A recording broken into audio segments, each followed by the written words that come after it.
ating lahat ng kaya, lahat ng ating tinatanggi, lahat ng talento, ay naibigay na natin bilang ang tatlong termino tayo sosyal, yung vice mayor na rin.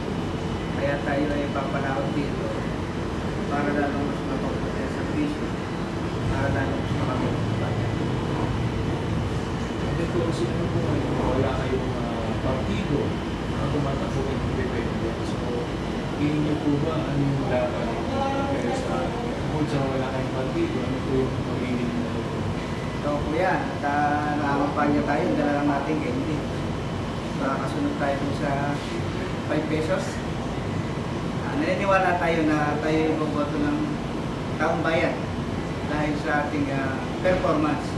Yung ating mga naipakita na dati na pagmamahal sa bayan, panindigan, yun po ang tingin ko'y magdadala para yung tiwala ng mga tao ay lalong umiting at bibigyan pa tayo ng pagkakataon upang magservisyo ulit ang tatlong taon bilang Vice Mayor naman ng bayan ng Maragondon na ating matagal ay pinaglalaban. Tayo po ay 28 years na sa servisyo.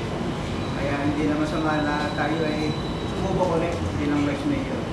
Bilang pangalong ama ng bayan. At kung sino po manalo sa dalawang nagtutunggaling mayor dito sa Maragondon, asahan niyo po ang aking buong suporta. Mahal po natin ang Maragondon, niyo po ang ating sa mensahe niyo po sa mga botante para dito? Sa mga botante po sa ating bayan, nandiyan na naman po ang mga siraan at batuhan ng putik.